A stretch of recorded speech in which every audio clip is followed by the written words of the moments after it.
Hello বন্ধুরা, ইতিমধ্যে বিরাট নিয়োগ। ইতিমধ্যে গ্রাম পঞ্চায়েতে আপনারা দেখতে থাকুন কতগুলি গ্রাম পঞ্চায়েতের নাম। ঠিক আছে, সবার প্রথমে দেখিয়ে দিচ্ছি গ্রাম পঞ্চায়েতের নামগুলি। এই সকল গ্রাম পঞ্চায়েতে যদি আপনারা বসবাস করে থাকেন তাহলে আজকের আবেদনটি অনলাইনে ইতিমধ্যে আবেদন শুরু হলো। আপনারা কিন্তু আবেদন করে নিতে পারেন। দেখুন, সবার প্রথমে বলা হয়েছে গ্রাম পঞ্চায়েতের নাম। এক এক করে আমি দেখিয়ে দিচ্ছি, এত শত গ্রাম পঞ্চায়েত রয়েছে। এটা তো শুধু জাস্ট আমি একটি নোটিশ দিয়েছি, ঠিক আছে। এমনই আরও এখানে 4 থেকে 5টি নোটিশ অলরেডি রয়েছে। আমি নিজেও দেখিনি কতগুলি নোটিশ প্রকাশিত হয়েছে, তবে 4 থেকে 5টি নোটিশ শুধুমাত্র সেম গ্রাম পঞ্চায়েতের রিক্রুটমেন্টের বিজ্ঞপ্তি নোটিশ প্রকাশিত হয়েছে। এত শত রিক্রুটমেন্টের মধ্যে আপনারা দেখতে থাকুন। এখানে লক্ষ্য করবেন একদম বাঁদিকে গ্রাম পঞ্চায়েতের নাম, ঠিক আছে। গ্রাম পঞ্চায়েতের নামগুলি আপনারা এক এক করে দেখে রাখুন। প্রচুর গ্রাম পঞ্চায়েতের নাম কিন্তু ইতিমধ্যে প্রকাশিত হলো। এখানে দেখতে পাচ্ছেন 16খানা গ্রাম পঞ্চায়েতের নাম একটি নোটিশের মধ্যে রয়েছে। তো এই সকল গ্রাম পঞ্চায়েতে যদি আপনারা কি আবেদন করতে চান বা এই সকল গ্রাম পঞ্চায়েতে যদি বসবাস করছেন, আজকের এই ভিডিওটি প্রথম থেকে শেষ পর্যন্ত কমপ্লিটলি ওয়াচ করুন। ওয়েবসাইট এখানে অলরেডি দেওয়া হয়েছে। কোন সাইটের মাধ্যমে আপনারা আবেদন করবেন, এখানে দেখুন অফিসিয়ালি সাইট অলরেডি দেওয়া হয়েছে। এই সকল অফিসিয়ালের সাইটের লিঙ্ক সঙ্গে আমি আপনাদের বলে রাখছি, এই সকল যে এক কথায় নোটিফিকেশনের লিঙ্ক সমস্ত রকম থাকছে এই ভিডিওটির নিচে ডিসক্রিপশন বক্সে। আমি কিন্তু লিঙ্কগুলি প্রোভাইড করে দিয়েছি। অবশ্যই আপনারা কিন্তু টেলিগ্রাম গ্রুপে যুক্ত হয়ে যাবেন, সেখান থেকে নোটিশগুলি এক এক করে ডাউনলোড করে নিতে পারবেন এবং কি অনলাইনে যে আবেদন প্রসেস সেই সকল আবেদন প্রসেসগুলি করে নিতে পারবেন। তো আমি প্রথম থেকে শেষ পর্যন্ত আপনাদের দেখিয়ে দিচ্ছি, কমপ্লিটলি একটি ভিডিওর মাধ্যমে পেয়ে যাবেন। আমি বারবার বলছি, এটা শুধুমাত্র একটি নোটিশ দেখিয়ে দিচ্ছি, এমন কিন্তু 4 থেকে 5টি নোটিশ আরও রয়েছে। আপনারা কিন্তু সেই অফিসিয়াল সাইটের লিঙ্ক আমি প্রোভাইড করে দেবো। সেই লিঙ্ক থেকে প্রবেশ করলে আপনারা কিন্তু এক এক করে নোটিশগুলি ডাউনলোড করে করে দেখে নেবেন যে আপনাদের গ্রাম পঞ্চায়েতের নাম রয়েছে কিনা। বাইরের গ্রাম পঞ্চায়েত থেকে বারবার বলছি আবেদন করতে পারবেন না। নিজ গ্রাম পঞ্চায়েতে আবেদন শুধুমাত্র এখানে করা যাবে। গ্রাম পঞ্চায়েত ভিত্তিক যে সকল রিক্রুটমেন্টের বিজ্ঞপ্তি প্রকাশিত হয় শুধুমাত্র গ্রাম পঞ্চায়েতের ছেলে মেয়েদের জন্যই প্রকাশিত হয়ে থাকে। তো ইতিমধ্যে দেখুন বিভিন্ন রকম শিক্ষাগত যোগ্যতা অনুযায়ী এখানে পোস্ট কিন্তু রয়েছে। তাহলে বন্ধুরা, আপনারা দেখছেন আপনাদের প্রিয় কেবি বাংলার পক্ষ থেকে আপনাদের সকলকে স্বাগত। সবার প্রথমে ওয়েবসাইটের তারিখ এখানে দেখতে পাচ্ছেন 25/7/2024 থেকে বেলা 11টা থেকে ইতিমধ্যে আবেদন শুরু হয়েছে অনলাইনের মাধ্যমে। আবেদন করার যেটা শেষ তারিখ রয়েছে সামনে মাসের 25 তারিখ পর্যন্ত, 25/8/2024 তারিখ পর্যন্ত কিন্তু 11টা 59 রাত্রি আপনারা আবেদন করতে পারবেন। মানে অনলাইনের মাধ্যমে রাত 12টার দিকে আপনাদের কিন্তু অনলাইন প্রক্রিয়া শেষ হয়ে যাবে। সেক্ষেত্রে কোথাও আর ফর্মটি জমা করবার কোনো রকম ফর্মটি জমা করার এখানে ঝামেলা নেই। বন্ধুরা, অন স্ক্রিনে আপনারা দেখতে পাচ্ছেন গ্রাম পঞ্চায়েতের নাম, ঠিক আছে। দুটো পেজের মধ্যে খালি গ্রাম পঞ্চায়েতের যে লিস্ট সেই লিস্টটি কিন্তু খালি প্রকাশিত হয়েছে। তো আমি আপনাদের দেখিয়ে দিচ্ছি কতগুলি শূন্যপদ রয়েছে, কীভাবে আবেদন করবেন, কোন গ্রাম পঞ্চায়েতে কতগুলি শূন্যপদ রয়েছে, কোন কাস্টের জন্য, SC ST OBC সকলের জন্য কিন্তু ভাগ ভাগ অলরেডি এখানে করে দেওয়া রয়েছে। তো বন্ধুরা, অন স্ক্রিনে দেখতে পাচ্ছেন অনলাইনে আবেদন করার পেজ হচ্ছে এটি। সবার প্রথমে আপনারা সিলেক্ট করবেন আপনাদের গ্রাম পঞ্চায়েতের নাম। অন স্ক্রিনে দেখতে পাচ্ছেন গ্রাম পঞ্চায়েত নাকি মিউনিসিপ্যালিটি ওয়ার্ডে আপনারা বসবাস করছেন সেই গ্রাম পঞ্চায়েতের নাম এখানে সিলেক্ট করবেন। এখানে ক্লিক করলে প্রচুর গ্রাম পঞ্চায়েতের নাম চলে আসবে। এরপরে দেখতে পাচ্ছেন নেম অফ দ্য ক্যান্ডিডেট, এখানে আপনার পুরো নাম বসাতে হবে। সমস্ত রকম মাধ্যমিকের অ্যাডমিট কার্ড অনুযায়ী আবেদন করবেন।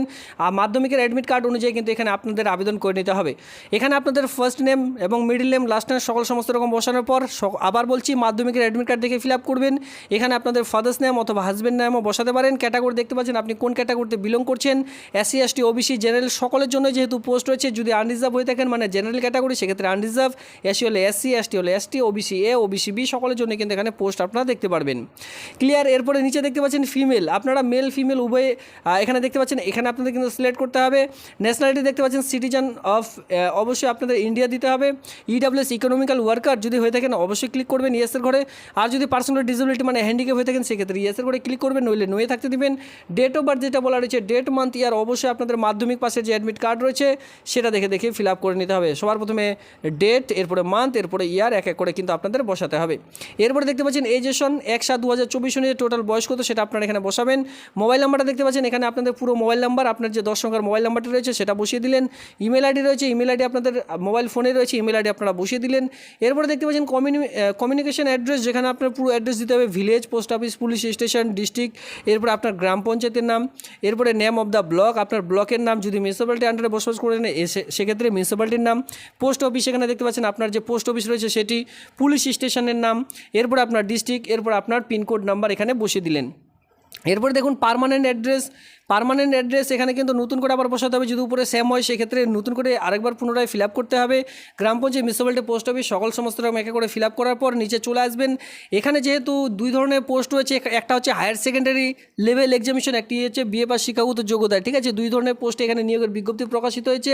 এখানে দেখতে পাচ্ছেন যে হায়ার সেকেন্ডারি ইটিস অর ইকুইভ্যালেন্ট, এখানে বলা হচ্ছে HS আপনি কোন বোর্ডের আন্ডারে করেছেন। যদি স্কুল বোর্ডের আন্ডারে করে থাকেন WBCHSC যে শর্ট ফর্মটা হয় সেটা এখানে বসিয়ে দিতে পারেন। স্ট্রিম অফ সাবজেক্ট কোন কোন সাবজেক্টগুলি ছিল, যদি আর্টস স্ট্রিম হয়ে থাকে সেক্ষেত্রে আপনাদের শর্ট ফর্মে যে রয়েছে আপনাদের সাবজেক্টের নাম সেটা বসিয়ে দিলেন, টোটাল মার্ক ও পার্সেন্টেজ কত পার্সেন্টেজ মার্ক নিয়ে আপনি পাস করেছেন, ইয়ার অফ পাসিং কত সালে আপনি উচ্চ মাধ্যমিক পাস করেছেন, ক্লিয়ার। এরপরে নিচে দেখতে পাচ্ছেন আপলোড ডকুমেন্টস, এখানে আপনাকে কিন্তু আপলোড করতে হবে কি পিকচার, মানে আপনার যে ছবিটি রয়েছে 20 থেকে 50 কেবির মধ্যে জেপিজি ফরম্যাটে আপলোড করতে হবে। সিগনেচার দেখতে পাচ্ছেন যেটা আপলোড ওর সিগনেচার, এখানে আপনাদের 10 থেকে 20 কেবির মধ্যে জেপিজি ফরম্যাটে আপলোড করতে হবে। দেখতেই পাচ্ছেন যদি ছবি আপলোড করতে অসুবিধা হয় সেক্ষেত্রে অনলাইন থেকে কিন্তু যে পিকচার পাসপোর্ট সাইজ রিডিউস বলে একটি আপনারা অনলাইনে মারবেন, সেক্ষেত্রে অনেক রকম অফিসিয়ালি সাইট চলে আসবে, সেখান থেকে কিন্তু আপনারা চাইলে রিডিউস মানে আপনার যে সিগনেচারটি তার যে এমবি কেবি সেই সকল কিন্তু কমাতে পারবেন, সাইজ এক কথায় বলা হয়, ঠিক আছে। বিভিন্ন রকম সাইট কিন্তু পেয়ে যাবেন সেখান থেকে, সেই জন্য আমি বললাম যে নিজ মোবাইল ফোন থেকেও কিন্তু আবেদনটি করা যাবে, কোনো রকম ক্যাব সেন্টারে যাওয়ার প্রয়োজন নেই। আমি আপনাদের স্টেপ বাই স্টেপ অলরেডি দেখিয়ে দিলাম, এক পেজেরই একটি ফর্ম রয়েছে জাস্ট।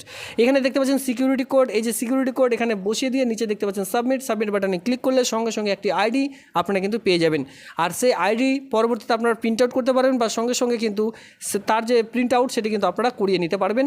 পরবর্তী যখন আপনাদের যে অ্যাডমিট কার্ড সেই অ্যাডমিট কার্ড বেরোনোর জন্য আপনাদের কিন্তু রিটেন টেস্ট এরপরে ইন্টারভিউর মাধ্যমে নিয়োগের বিজ্ঞপ্তি প্রকাশিত হয়েছে।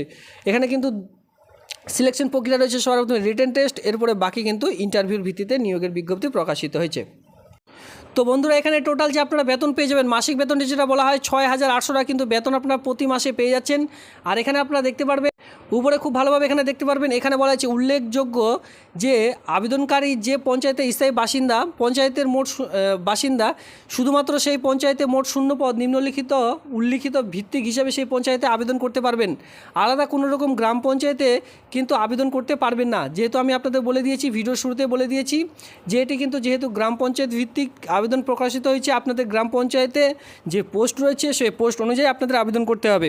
বাইরে গ্রাম পঞ্চায়েতে বা আপনাদের পাশের গ্রাম পঞ্চায়েতে যদি আবেদন করতে চান আবেদন করতে কিন্তু পারবেন না, ক্লিয়ার সবার। এরপরে আমরা চলে আসবো বয়সের মধ্যে। বয়স দেখতে পাচ্ছেন 1/7/2024 অনুযায়ী আপনাদের কিন্তু 18 থেকে বয়স স্টার্টিং, এর সঙ্গে 35-এর বেশি হলে কিন্তু আবেদন করতে পারবেন না, মানে 18 থেকে 35-এর মধ্যে আপনাদের বয়স হতে হবে। এখানে এও বলা আছে তিনি উক্ত 1/7/2024 তারিখ থেকে 1/7/2024 তারিখ থেকে কোনো মতে 35 বছরের যাতে করে বেশি না হয় সে অনুযায়ী আপনাদের কিন্তু আবেদন করতে হবে। সেক্ষেত্রে এখানে তপশিলি জাতি উপজাতির যে বিশেষ ছাড় সেই ছাড়টি কিন্তু এখানে অবশ্যই আপনারা পাবেন, ঠিক আছে, সেই অনুযায়ী আপনারা আবেদন করে নেবেন। আর এর সঙ্গে আমি আপনাদের এখানে এও বলা রয়েছে যে বাইরের বাসিন্দারা আবেদন করতে পারবেন না, এটা আমি আপনাদের একটু আগে বলে দিয়েছি। অনেকের মনে থাকবে যে পরীক্ষা কীভাবে মানে কী ভাবে আপনাদের নিয়োগটি করতে চলেছে। দেখুন সবার প্রথমে বলা হয়েছে পরীক্ষা সকল আবশ্যিক শর্তাপূরণের সাপেক্ষে যোগ্য প্রার্থীরা তথা আবেদনকারীর পরীক্ষার মাধ্যমে নিয়োগ করা হবে। পরীক্ষা পূর্ণমান থাকবে 100, মানে 100 মার্কের আপনাদের সবার প্রথমে কোয়েশ্চেন থাকবে, প্রথমে 90 নম্বরের লিখিত পরীক্ষা থাকবে, ঠিক আছে। 19 মার্কের আপনাদের যে রিটেন টেস্ট সেটা কিন্তু নেওয়া হবে। লিখিত পরীক্ষা 2 ঘন্টা আপনাদের সময় থাকবে। লিখতে এখানে কী বলা হয়েছে, লিখতে পরীক্ষায় পাস করলে মৌখিক পরীক্ষার জন্য প্রবেশনাধিকার পাওয়া যাবে, মানে বুঝতে পারছেন যারা এই যে 90 মার্কের খুব ভালো র্যাঙ্কে আসবেন বা মেরিট লিস্টে নাম আসবে তারা কিন্তু 10 নম্বরের যে মৌখিক পরীক্ষা সেটার জন্য কিন্তু ডাক পাবেন। যার জন্য এখানে আপনারা আরও কিছু বলা হয়েছে যে এখানে বলা হয়েছে নিম্নলিখিত প্রতিবন্ধীদের জন্য কিন্তু বিশেষ 40 মিনিট এখানে আলাদাভাবে ছাড় রয়েছে, মানে তাদের জন্য 40 মিনিট এখানে আপনারা সময় পেয়ে যাচ্ছেন, মানে 2 ঘন্টা 40 মিনিট আপনারা সময় পেয়ে যাবেন যারা প্রতিবন্ধীরা রয়েছেন শুধুমাত্র তাদের জন্য। এবার লিখিত পাঠ্যক্রম কী রয়েছে, মানে কী সিলেবাস, স্থানীয় ভাষায় মানে বাংলা ভাষায় 150 শব্দের অঙ্গনওয়াড়ি কেন্দ্রে পরিষেবা সংক্রান্ত সচেতনা বিষয় নিয়ে একটি রচনা লিখতে হবে, যেটা 8ম শ্রেণী মানে থাকবে 15 নম্বর, পাটিগণিত থাকবে আপনাদের 8ম শ্রেণী মানের 20 নম্বর, নিরাপদ বন্ধন পদ্ধতি জনস্বাস্থ্য বা বিধি বিষয়ক প্রশ্ন থাকবে 15 নম্বরের, ইংরেজি ভাষায় সরল প্রাথমিক জ্ঞান সরল অনুবাদ 8ম শ্রেণী মানের যেখানে 20 নম্বর থাকবে।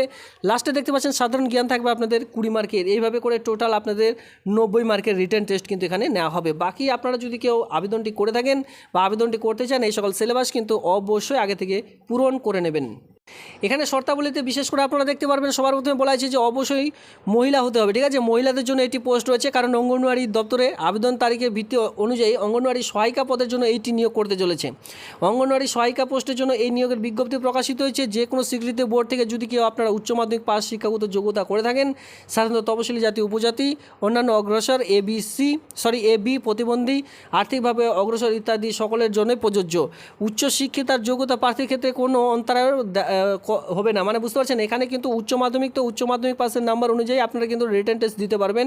কোনো রকম যদি এখানে বিএ পাস দিয়ে থাকেন তাদের জন্য কিন্তু কোনো রকম এখানে যে ছাড়, সেই সকল ছাড় কিন্তু পাবেন না। অথবা আমি তো অনলাইন ফর্মটির মধ্যে দেখিয়ে দিলাম, সেখানে কিন্তু কোনো রকম এইচএসের পরে বিএ পাস দেওয়ার কিন্তু কোনো রকম জায়গা নেই, ঠিক আছে। এইভাবে করে প্রচুর চাকরি বিজ্ঞপ্তি প্রকাশিত হয়েছে। এটা কিন্তু অঙ্গনওয়াড়ি সহায়িকা পোস্টের জন্য। টোটাল শূন্য পদগুলি আপনারা এখান থেকে কিন্তু দেখে নিতে পারছেন। প্রত্যেকটি এখানে কাস্ট রয়েছে, আনরিজার্ভ, এসসি, এসটি, ওবিসি, এর সঙ্গে OBC B, PH, physical handicap, এর সঙ্গে ইডাব্লিউএস, ইকোনমিক্যাল ওয়ার্কার পোস্টের জন্য এখানে শূন্যপদগুলি আপনারা দেখতে পাচ্ছেন। এভাবে করে কিন্তু শূন্যপদ রয়েছে, আপনারা অন স্ক্রিনে দেখে রাখুন। এর সঙ্গে কিন্তু নোটিশের লিঙ্ক কিন্তু টেলিগ্রাম গ্রুপে অলরেডি দিয়ে রেখেছি, সেখান থেকেও ডাউনলোড করে নিতে পারেন। তো বন্ধুরা, এই ছিল হচ্ছে আজকের এই ভিডিওটি ভালো লাগলে সেটা লাইক করবেন। এমন নিত্য নতুন ভিডিও সবার আগে দেখবার জন্য চ্যানেলটিকে সাবস্ক্রাইব করে দিয়ে অবশ্যই সঙ্গে থাকবেন। ভিডিওটি দেখবার জন্য ধন্যবাদ।